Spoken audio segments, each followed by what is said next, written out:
अपने pattern topic पे आ रहे हैं।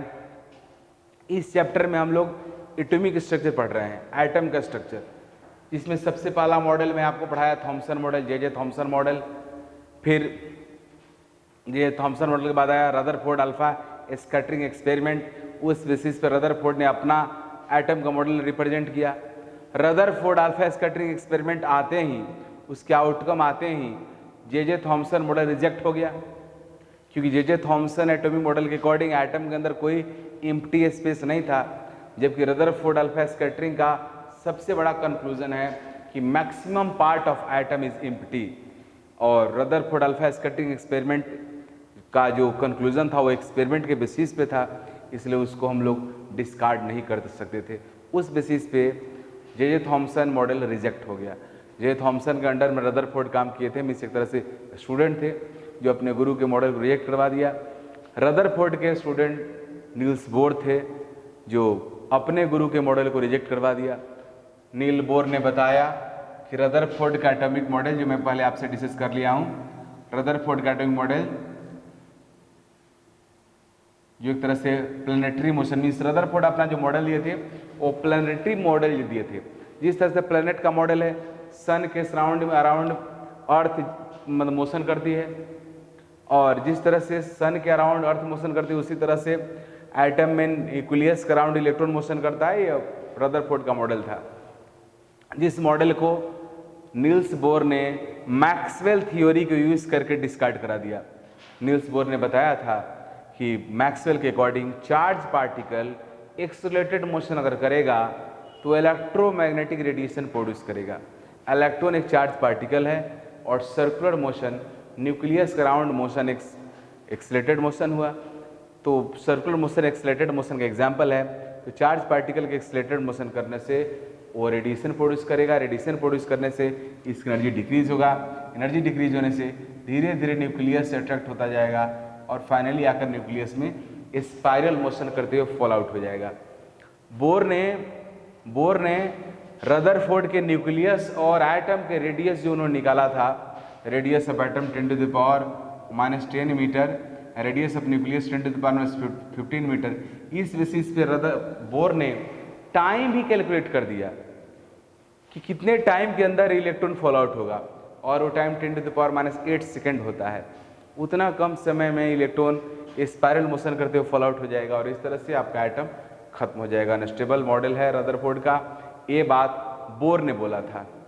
जब पूछा गया रदरफोर्ड से कि आप कुछ बोलना चाहते हैं, तो बोले नो आइडिया, क्योंकि रदरफोर्ड नहीं बता पाए कि उनका मॉडल करेक्ट कैसे है, उनका मॉडल स्टेबल कैसे है, क्योंकि मैक्सवेल थ्योरी उस समय हिट था और उसको कोई काट नहीं सकता था।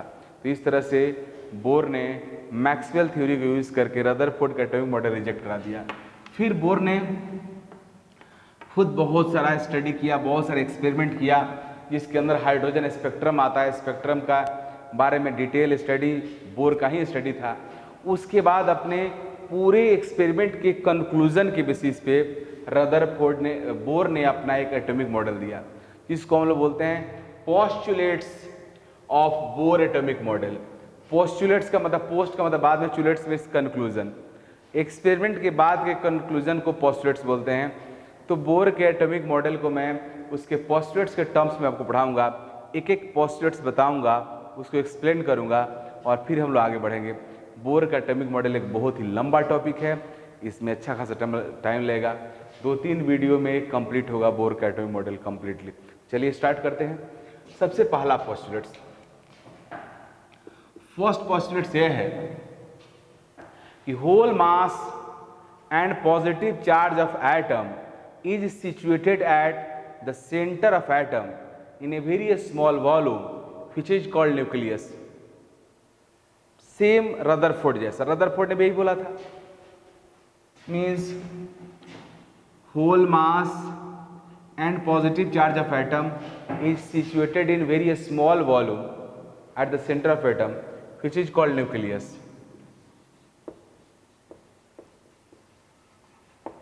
बोर के अकॉर्डिंग न्यूक्लियस है। सेकेंड पोस्टुलेट्स बोर का यह है कि इलेक्ट्रॉन रिवॉल्व, बोर का एटॉमिक मॉडल हाइड्रोजन एटम के लिए ही है, बोर ने जितने भी एक्सपेरिमेंट किया था ऑल एक्सपेरिमेंट हाइड्रोजन एटम पे किया था, हाइड्रोजन लाइक एटम के लिए किया था, ऐसे एटम के लिए किया था जिसके पास सिंगल इलेक्ट्रॉन हो, ओनली वन इलेक्ट्रॉन वाले एटम और सिस्टम के लिए बोर का एक्सपेरिमेंट था।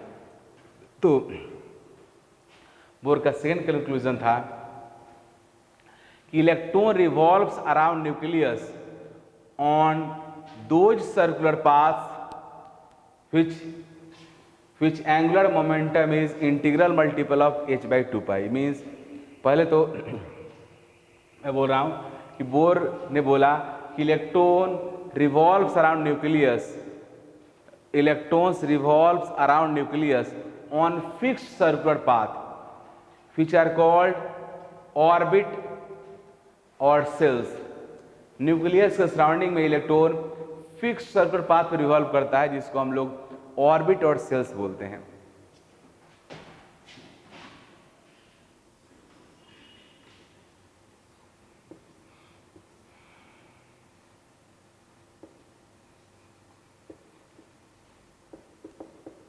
ऑर्बिट और cell.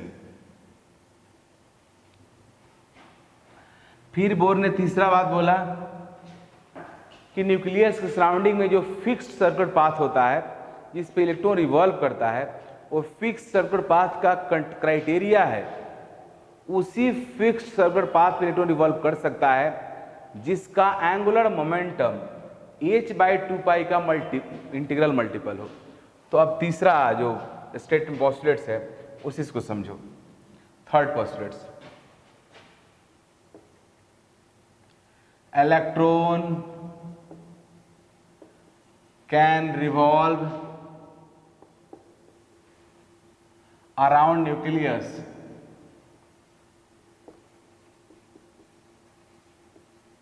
on those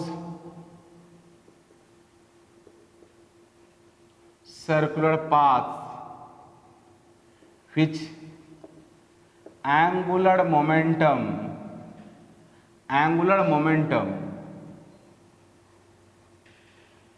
is integral multiple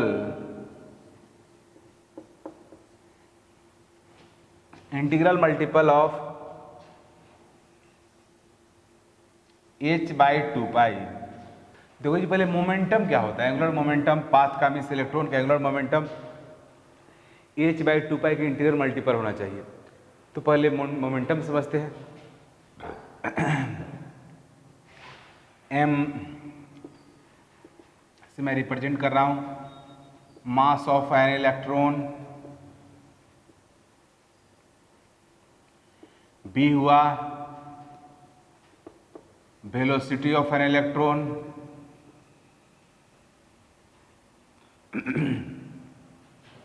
तो मोमेंटम होता है, मोमेंटम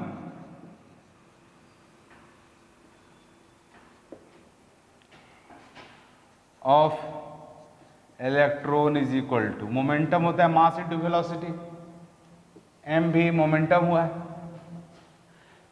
एंगुलर मोमेंटम क्या होता है?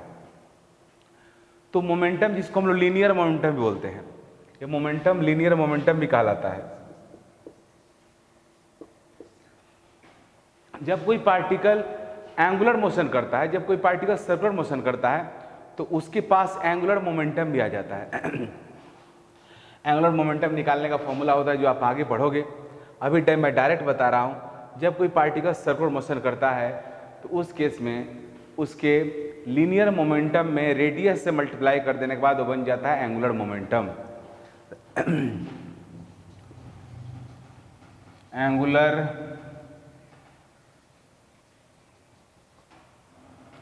Angular momentum of an electron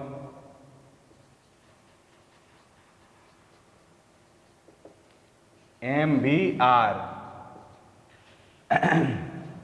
linear momentum में जब कोई पार्टिकल सर्कुलर मोशन करता है तो उस केस में उसके लीनियर मोमेंटम में R से मल्टीप्लाई करने के बाद बन जाता है एंगुलर मोमेंटम। तो एंगुलर मोमेंटम ऑफ इलेक्ट्रॉन हो गया MVR। अब बोर के अकॉर्डिंग जिस पाथ का MVR h/2 का इंटीग्रल मल्टीपल होगा, उसी पाथ में इलेक्ट्रॉन घूम सकता है। Means according to Bohr MVR must be equal to NH/2 जहां पे where n is natural number.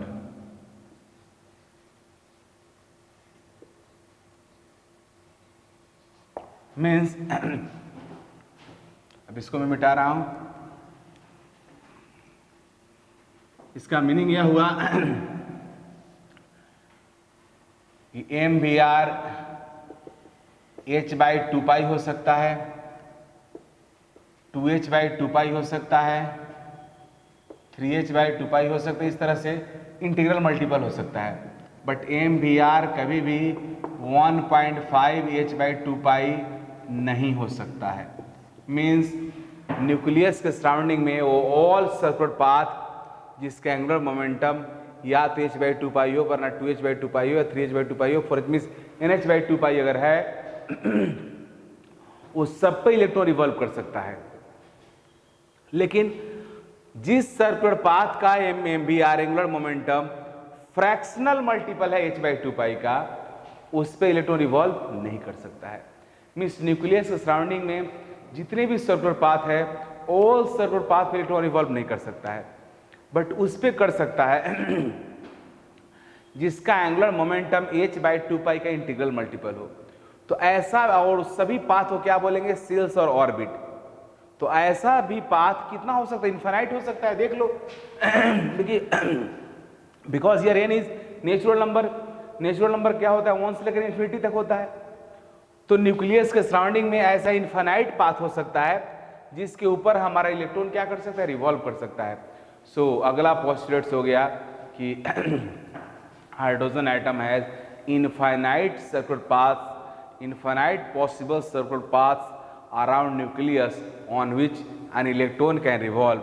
So hydrogen atom has infinite shells or orbit. Next, ये आपका जो पोस्टुलेट सही होगा कि न्यूक्लियस के सराउंडिंग में ऐसा इनफाइनाइट पाथ हो सकता है जिसके ऊपर इलेक्ट्रॉन रिवॉल्व कर सकता है। इसलिए हाइड्रोजन एटम के लिए इनफाइनाइट सेल्स और ऑर्बिट होता है जिस पे इलेक्ट्रॉन रिवॉल्व कर सकता है। बोर के अकॉर्डिंग न्यूक्लियस के सराउंडिंग में ऐसा इनफाइनाइट सर्कुलर पाथ हो सकता है जिसके ऊपर इलेक्ट्रॉन रिवॉल्व कर सकता है। And all permissible paths are called shells और ऑर्बिट। तो हमारे एटम के पास इस सारे सेल्स और ऑर्बिट हो सकता है, बहुत सारा हो सकता है। अब इसमें सेल्स और ऑर्बिट को जो ओल्डर नेम है वो KLM से शुरू होता है। के स्पेक्ट्रोस्कोपी टर्मिनोलॉजी। स्पेक्ट्रोस्कोपी एक टेक्नोलॉजी है जिससे हम लोग स्पेक्ट्रम का स्टडी करके एटम्स, मोलेकुल, इस सब के बारे में आइडिया लगाते हैं, पता करते हैं। तो स्पेक्ट्रोस्कोपी से देखा गया तो उसका टर्म के आया।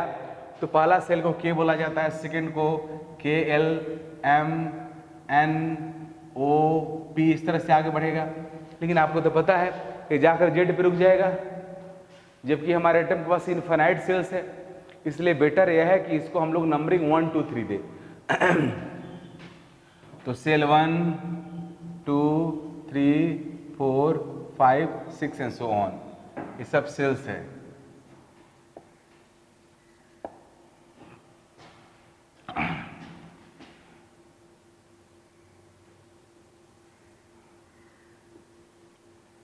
के को सेल नंबर 1 हुआ, L2 M3 N4 O5 6 and so on, इस तरह से। अब और इसमें आपको देख रहा है कि सेल नंबर 1 का रेडियस R1 है, R2 R3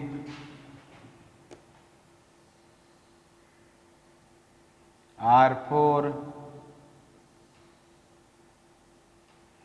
R5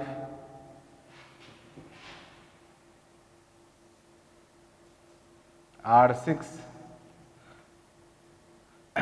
जैसे जैसे आप न्यूक्लियस से डिस्टेंट होते जाओगे वैसे वैसे रेडियस बढ़ते जाता है। मीन्स R1 से बड़ा R2 होगा, R2 से बड़ा R3 होगा, R3 से बड़ा R4 होगा, R4 से बड़ा R5, उससे बड़ा R6, इस तरह से। बोर का नेक्स्ट पोस्टुलेट्स है कि जब किसी पर्टिकुलर सेल में इलेक्ट्रॉन रिवॉल्व करता है तो न एनर्जी एब्जॉर्ब होता है न रिलीज होता है, कुछ भी नहीं होता है। Means neither energy is released nor absorb during revolution of an electron in a particular cell. That's why cells of hydrogen atom are called stationary cell. यही वजह है कि बोर इस सभी सेल को स्टेशनरी सेल बोले, रुका हुआ है। जब तक उसमें इलेक्ट्रॉन रिवॉल्व कर रहा है, घूम रहा है, न एनर्जी वो इमिट करता है, न एनर्जी एब्जॉर्ब करता है, कुछ भी नहीं होता है। देयर इज नो लॉस और गेन ऑफ एनर्जी।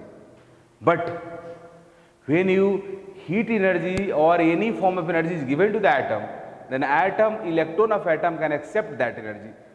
ऐसे किसी पर्टिकुलर सेल में इलेक्ट्रॉन अगर घूम रहा है तो उस समय एटम न एनर्जी रिलीज करता है न एब्जॉर्ब करता है, लेकिन अगर एटम को एनर्जी दोगे तो उस एनर्जी को एक्सेप्ट कर सकता है। लेकिन उससे पहले एक और बात उससे पहला पॉइंट यह है कि जितने भी न्यूक्लियस के सराउंडिंग में ऑर्बिट्स और सेल्स हैं, सब के सब एक fixed amount of energy associate कर रखता है।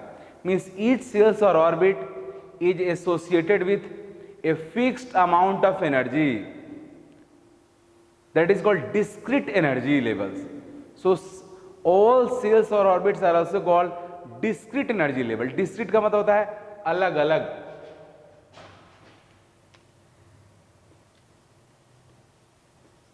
discrete सभी सेल्स के साथ अलग अलग एनर्जी एसोसिएटेड रहता है। इसका मीनिंग हुआ कि ऑल सेल्स और orbits are discrete energy levels. ये सब के सब डिस्क्रीट एनर्जी लेवल्स है। डिस्क्रीट एनर्जी लेवल्स है। अब इसके एनर्जी को अगर मैं फर्स्ट के एनर्जी को रिप्रेजेंट करूं E1 से,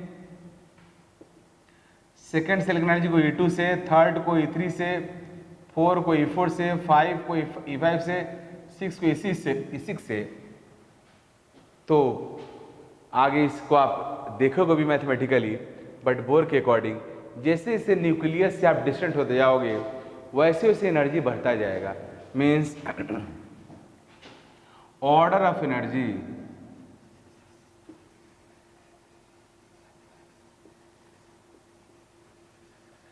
order of energy of shells, यह है ऑर्डर ऑफ रेडियस।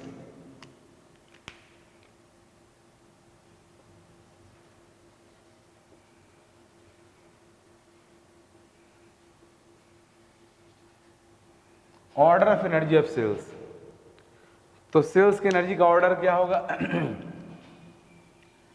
E1 से ग्रेटर E2, E2 से ग्रेटर E3, E3 से ग्रेटर E4, E4 से ग्रेटर E5, E5 से greater E6 and so on. इस तरह से यह एनर्जी लेवल्स का ऑर्डर है। अब बोर के अकॉर्डिंग अगर आप एटम को एनर्जी दोगे तो उस समय एनर्जी एक्सेप्ट कर सकता है। अभी for hydrogen atom, H atom की मैं बात कर रहा हूं, आगे वैल्यू जो मैं लिखने जा रहा हूं एनर्जी का वो आप खुद भी डिराइव करोगे। फॉर एच एटम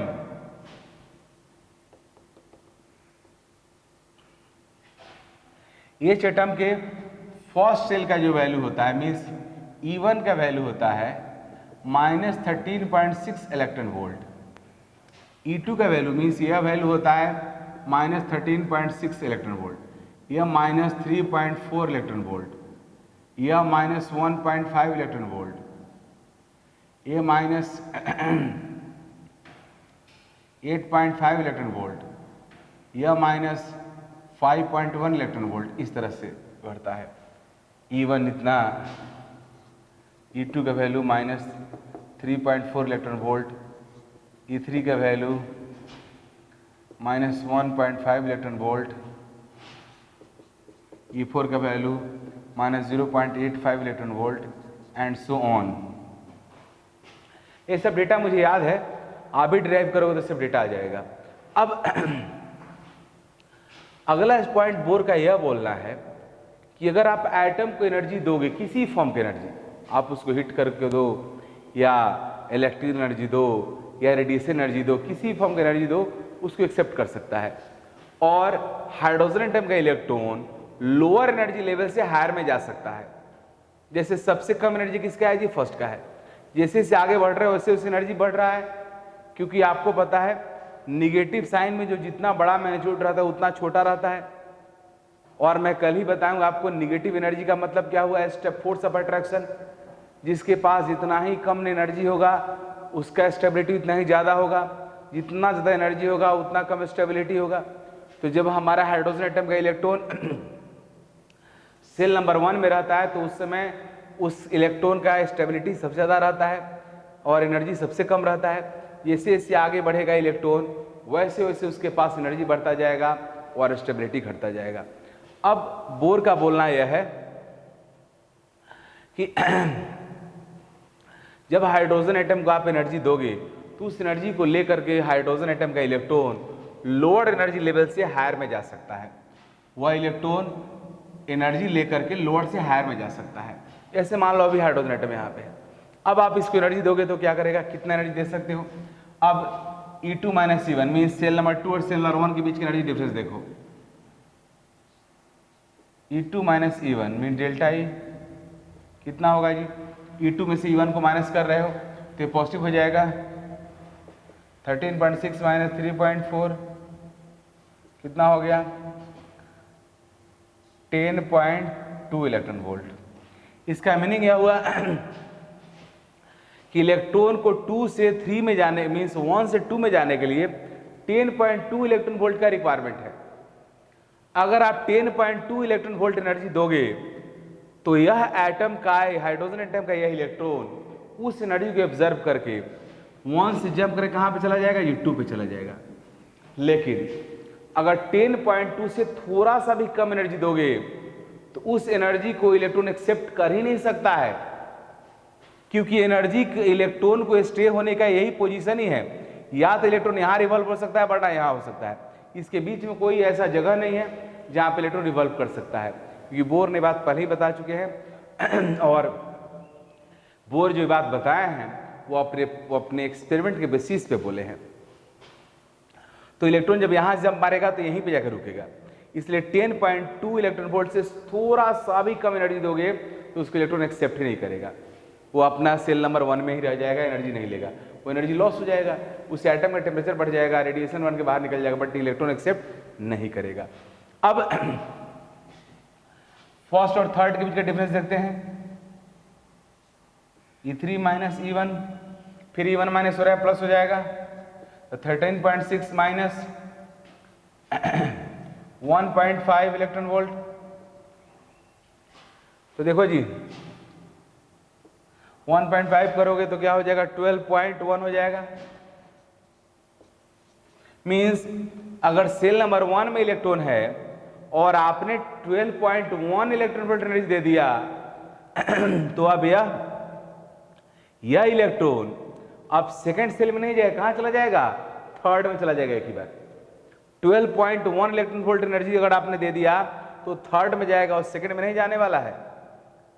हाँ 12.1 से कम दोगे तब सेकंड में जा सकता है, बट 12.1 दिया तो थर्ड में जाएगा। इसका मीनिंग यह हुआ कि इलेक्ट्रॉन जंप करके कहां पे जाएगा ये कौन डिसाइड करेगा?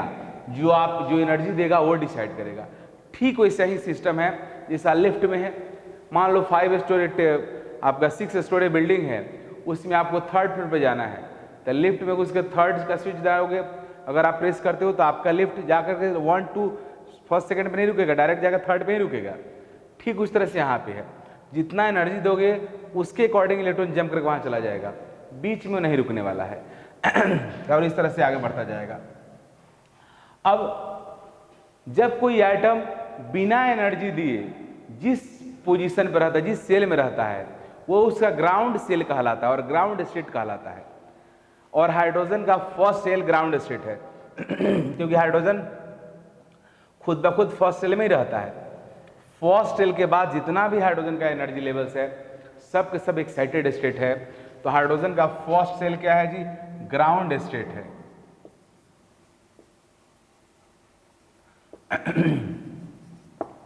ग्राउंड स्टेट का मीनिंग क्या हुआ?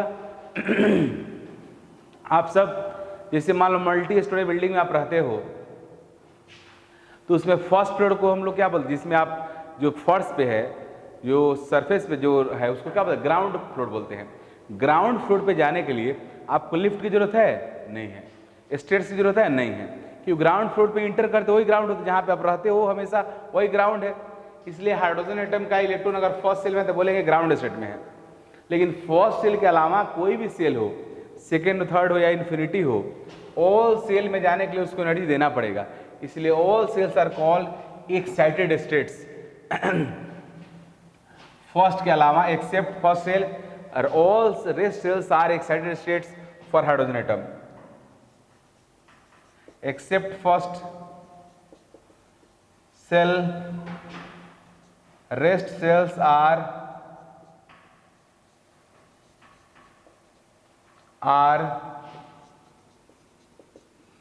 Excited state. Excited state. अब इसमें हम लोग सेल नंबर जो 2 है इसको बोलेंगे फर्स्ट एक्साइटेड, क्योंकि तुम्हारा ग्राउंड स्टेट का इलेक्ट्रॉन एक्साइट होकर सबसे पहले कहां जा सकता है? 2 में जा सकता है। तो सेल नंबर 2 होगा first excited, first excited state. Shell number 3 होगा second excited state, second excited state, and so on. इस तरह से जैसे कोई पूछेगा आपसे कि हाइड्रोजन एटम के लिए फिफ्थ सेल कौन सा एक्साइटेड स्टेट हुआ, तो फिफ्थ सेल आपका हो जाएगा फोर्थ एक्साइटेड स्टेट होगा। इस तरह से हुआ। अब ये तो मैं आपको बता दिया कि जब आप हाइड्रोजन एटम को आप एनर्जी दोगे तो उसका इलेक्ट्रॉन एनर्जी लेकर के लोअर एनर्जी लेवल से हायर में चला जाएगा। जब भी आप एटम को एनर्जी दोगे तो उसका एटम एनर्जी लेकर के अपने इलेक्ट्रॉन को लोअर एनर्जी लेवल से जंप कर कहाँ चला जाएगा जी? हायर में चला जाएगा। बट हायर एनर्जी लेवल में इलेक्ट्रॉन स्टेबल होता नहीं है। अगर इलेक्ट्रॉन हायर एनर्जी लेवल में मान लो यहाँ चला गया है तो रिटर्न होकर फिर वो ग्राउंड स्टेट में आना चाहता है, क्योंकि हायर एनर्जी लेवल में स्टेबिलिटी नहीं होता है। इसलिए एक्साइटेड स्टेट का इलेक्ट्रॉन फिर से ग्राउंड स्टेट में आना चाहता है। तो जब हायर एनर्जी लेवल से इलेक्ट्रॉन ग्राउंड में आएगा तो एनर्जी रिलीज करेगा, क्योंकि जब लोअर से इलेक्ट्रॉन हायर में जा रहा है तो एनर्जी ऑब्जर्व कर रहा है, जब हायर से लोअर में आएगा तो एनर्जी रिलीज करेगा। तो होता यह है कि हमारा एटम किसी भी फॉर्म के एनर्जी को एक्सेप्ट कर सकता है। वो आप हीट करके एनर्जी दो या रेडिएट करके एनर्जी दो या इलेक्ट्रिकल एनर्जी दो, कोई भी एनर्जी दो उसको एक्सेप्ट कर लेगा। लेकिन जब हमारा एटम डी एक्साइट होगा, मीन्स जब हमारे एटम का इलेक्ट्रॉन हायर एनर्जी लेवल से जब वो लोअर में आएगा तो ऑलवेज वो इलेक्ट्रोमैग्नेटिक रेडिएशन प्रोड्यूस करेगा। मीन्स हमारा इलेक्ट्रॉन जब भी हायर से लोअर में आएगा ऑल केसेस में वो इलेक्ट्रोमैग्नेटिक रेडिएशन प्रोड्यूस करेगा। इस ऑल केसेस में वो इलेक्ट्रोमैग्नेटिक रेडिएशन प्रोड्यूस करेगा। इलेक्ट्रोमैग्नेटिक रेडिएशन मैं आपको बता चुका हूं। इलेक्ट्रोमैग्नेटिक रेडिएशन का एक बहुत बड़ा बल्क है, मीन्स बहुत सारे रेडिएशन का कलेक्शन है। तो जब हायर से लोअर में आएगा इलेक्ट्रॉन, मान लो 6 से 5 में आ रहा है, तो इनके दोनों सेल का जो एनर्जी डिफरेंस है उतना एनर्जी का रेडिएशन प्रोड्यूस होगा। जब 6 से मान लो वो 4 पे आ रहा है तो इन दोनों के बीच का जो एनर्जी डिफरेंस है उस एनर्जी का रेडिएशन प्रोड्यूस होगा। अगर 6 से वो 3rd पे आ रहा है तो इन दोनों के एनर्जी डिफरेंस के इक्वल एनर्जी का रेडिएशन प्रोड्यूस होगा। अगर इससे 2nd पे आ रहा है तो इन दोनों के एनर्जी डिफरेंस के इक्वल एनर्जी का रेडिएशन प्रोड्यूस होगा। जब वो 6 से 1st पे आएगा तो इन दोनों के डिफरेंस के अकॉर्डिंग जो एनर्जी होगा उतना एनर्जी का रेडिएशन प्रोड्यूस होगा। मीन्स जब भी कोई इलेक्ट्रॉन हायर एनर्जी लेवल से लोअर में आएगा always electromagnetic radiation will be produced and energy and wavelength of radiation will depend upon energy difference in transit states.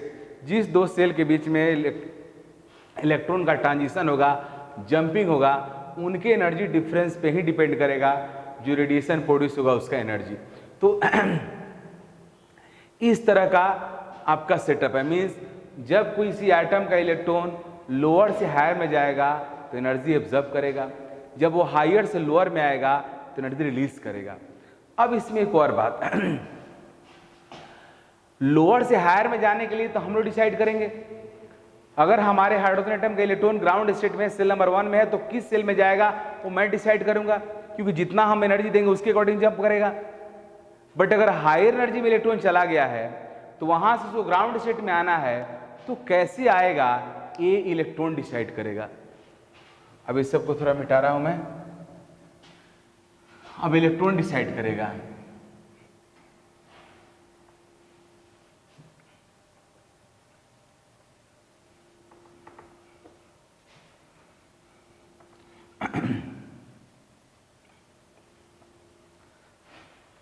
देखो जी, अब हमारा इलेक्ट्रॉन मान लो 6 सेल में है, 6 सेल में इलेक्ट्रॉन है, यह इलेक्ट्रॉन ग्राउंड स्टेट में जाना चाहता है।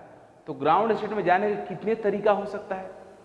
डायरेक्टली वो 1 में आ जाए, 6 से 5 में, 5 से 4 में, मीन्स बहुत सारा तरीका हो सकता है। तो जैसे मान लो आप एक मल्टी स्टोरी बिल्डिंग में आप जा रहे हो, मल्टी स्टोरी बिल्डिंग में आप चाह रहे हो कि किसी फ्लोर में जाए और आप लिफ्ट का यूज नहीं करना चाह रहे हो, आप सीढ़ी का भी यूज बोल रहे हो नहीं करेंगे, तो कैसे जाओगे। लिफ्ट यूज करोगे ही नहीं, सीढ़ी से यूज करोगे ही नहीं, तो मान लो 5th 6th फ्लोर पे कैसे जाओगे। तो मेरे पास आओगे, मैं टांग पकड़ के फेंक दूंगा। अब मैं जहां फेंकूंगा वहां जाए गिरोगे। मान लो मैं तुमको फेंक दिया 6th फ्लोर पे, तुम 6th पे जाए गिर गया, लेकिन अब 6th से तुमको अगर नीचे आना है तो मेरा जरूरत है नहीं है। अब तुम आराम से खुद से आ सकते हो, क्योंकि मैं तुमको फेंक दिया 6th पे, उतना तुम्हारे पास एनर्जी आ गया है। अब आप 6ठा फ्लोर पे हो, आप जैसे मर्जी वैसे ग्राउंड पे आ सकते हो। अब 6ठा फ्लोर से डायरेक्टली एक ही बार छलांग मार दो तो राम नाम सत्य पे जाएगा। 6ठा फ्लोर से 5वां पे आओ, 5वां से 4था पे आओ, 4था से 3रा पे आओ, 3रा से 2रा पे आओ, 2रा से पहला पे आओ, या डायरेक्ट 5वां से 4था पे आओ। मीन्स डिफरेंट तरीका से आप आ सकते हो। और एक कौन डिसाइड करेगा, तुम डिसाइड करोगे कि किस तरीका से आप आ रहे हो, क्योंकि तुम सफिशियंट हो ऊपर से नीचे आने के लिए। उसी तरह से जब इलेक्ट्रॉन NH सेल में है तो कितना डिफरेंट तरीका से आ सकता है ग्राउंड स्टेट में, उसके लिए हमारे पास फॉर्मूला है। क्योंकि और वो फॉर्मूला होता है NC2, number of ways through which an electron come from NH shell to ground state. उसका formula NC2 means N state है, उसमें से 2 चूज करना है जिसमें इलेक्ट्रॉन को आना है। हालांकि मैथमेटिक्स का यह फॉर्मूला है कॉम्बिनेशन का, लेकिन मैं डायरेक्ट यहां पे लिख रहा हूं। Number of ways through which an electron from NH cell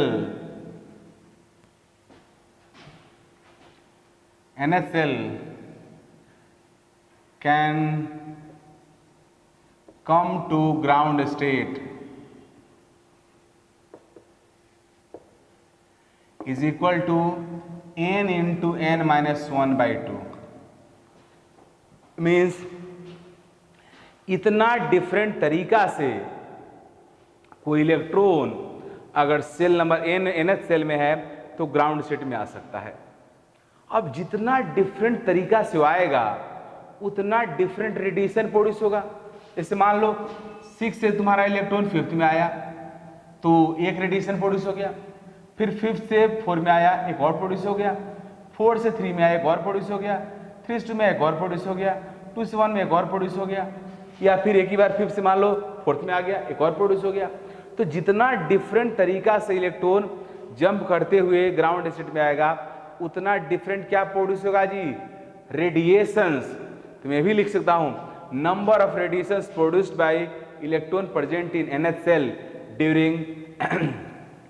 during de excitation to ground state is equal to n into n minus 1। अब जितना डिफरेंट रेडिएशन प्रोड्यूस होगा उसी को हम लोग बोलते हैं स्पेक्ट्रल लाइंस, क्योंकि आपको पता है जितना रेडिएशन होगा सभी रेडिएशन को जब एक साथ रख देते हैं वही तो बन जाता है स्पेक्ट्रम। तो जितना डिफरेंट रेडिएशन प्रोड्यूस होगा उसी रेडिएशन को स्पेक्ट्रल लाइंस बोलते हैं। तो आपसे क्वेश्चन में भी पूछा जा सकता है कि nth सेल में अगर इलेक्ट्रॉन है तो ग्राउंड स्टेट में उसको आना है तो कितना डिफरेंट स्पेक्ट्रल लाइंस प्रोड्यूस करेगा, उसका ही फॉर्मूला क्या होगा, n into n minus 1/2 same होगा। तो ये भी लिख सकते हो आप, number of spectral lines produced by an electron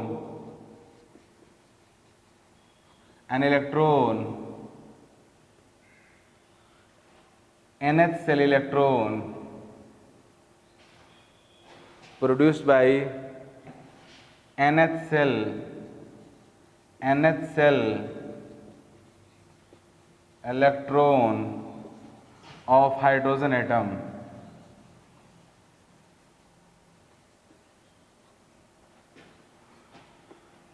during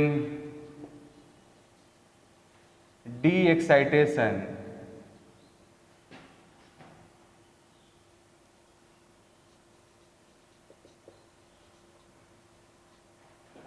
to ground state is equal to n into n minus 1/2। अब इस पे क्वेश्चन दे रहा हूं,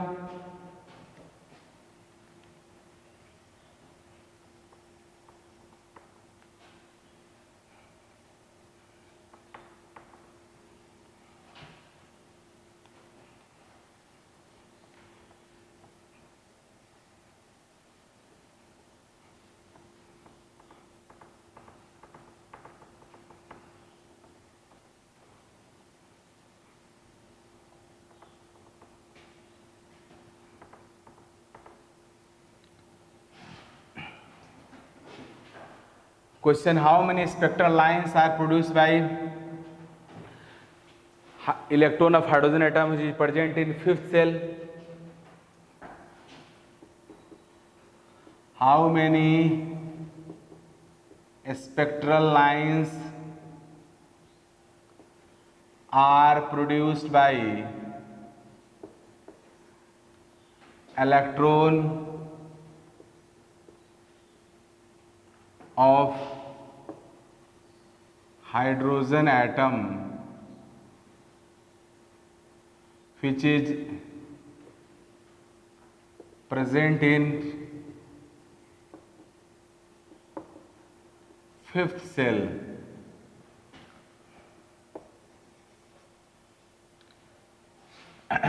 fifth cell during de-excitation to the ground state, during de-excitation to the ground state। तो answer क्या होगा जी, n into n minus 1 है, answer by 2 होगा आंसर। यहाँ पे n क्या है, फिफ्थ है, तो लिखो 5 इंटू 4/2 10 हुआ। अब 10 कौन कौन होगा देख लो। तुम्हारा हाइड्रोजन एटम 5 से कहाँ आ सकता है, 4 में एक वेवलेंथ, 4 से कहाँ जा सकता है, 3 में दूसरा, 3 से कहाँ जा सकता है, 2 में तीसरा, 2 से कहाँ जा सकता है, 1 में चौथा। तो ये 4 तरह का वेवलेंथ होगा। फिर उसके बाद क्या होगा जी, क्या होगा, तुम्हारा 5 से डायरेक्टली आ सकता है कहाँ पे, 3 में। फिर उसके बाद 3 से डायरेक्टली कहाँ जा सकता है, 1 में, क्योंकि 3 से 2 तो ऑलरेडी हो चुका है। अब तुम्हारा हो सकता है 5 से डायरेक्टली कहाँ जा सकता है, 2 में, या 5 से डायरेक्टली कहाँ जा सकता है, 1 में। देखो काउंट करते हैं कितना हुआ, 1 2 3 4 5 6 7 8 हुआ। अब क्या हो सकता है, तो 4 से डायरेक्टली जा सकता है कहाँ पे, 2 में, 4 to 2, 4 से डायरेक्टली कहाँ जा सकता है जी, 1 में।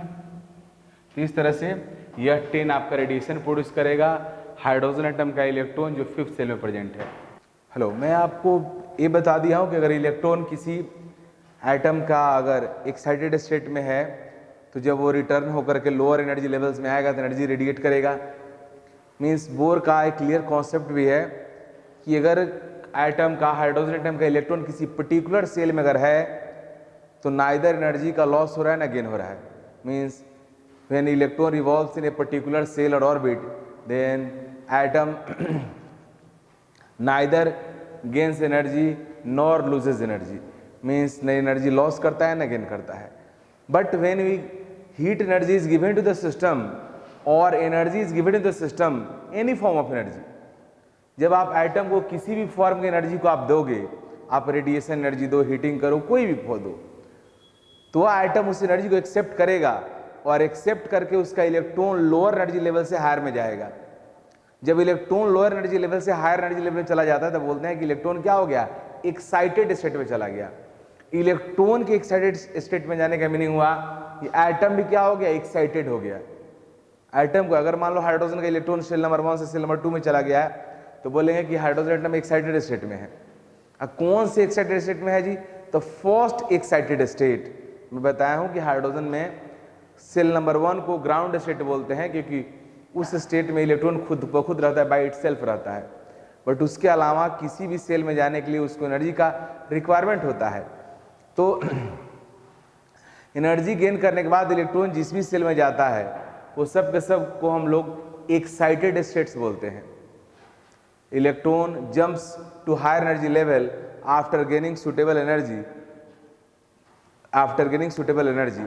लेकिन जब इलेक्ट्रॉन आपका हायर एनर्जी से लोअर में जंप करता है, जब इलेक्ट्रॉन हायर से लोअर में जंप करके आता है तो एनर्जी रिलीज करता है।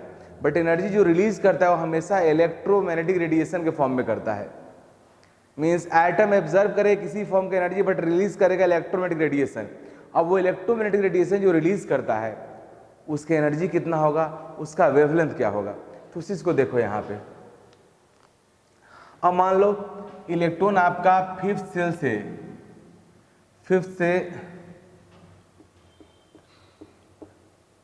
ये 6th सेल है, 6 से मान लो 5th में आ रहा है, तो जो रेडिएशन है प्रोड्यूस होगा, radiation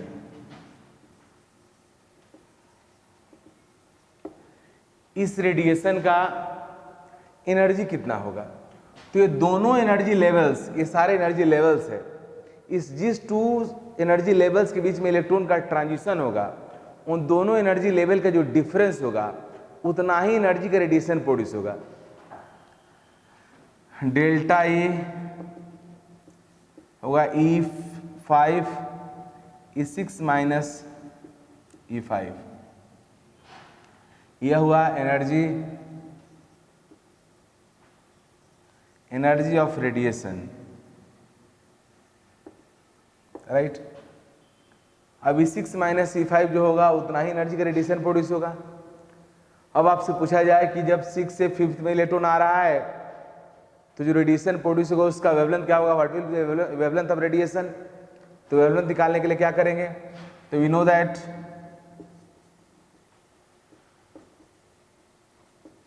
that E is equal to hc by lambda. इसी से कंपेयर कर देंगे यहाँ पे, लैम्डा अगर आपको निकालना है तो लैम्डा इज इक्वल टू क्या होगा, hc बाई ई की जगह पे यहाँ पे क्या रख देंगे हम लोग, डेल्टा E।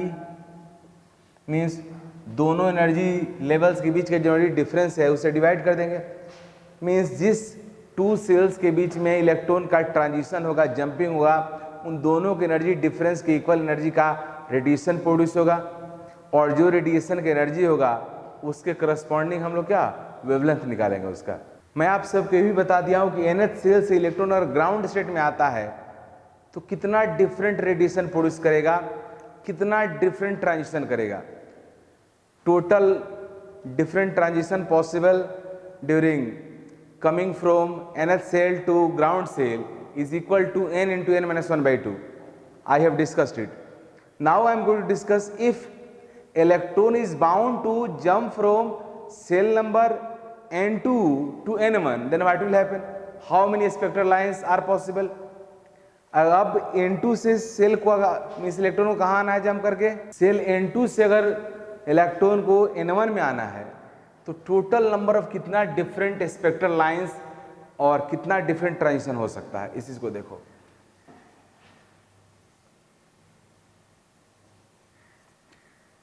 N2 से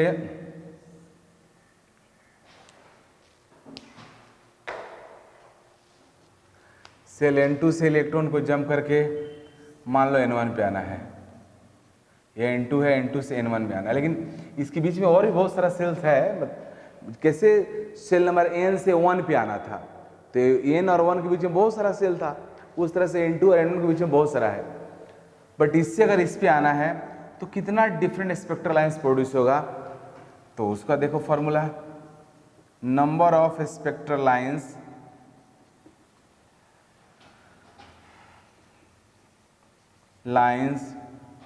produced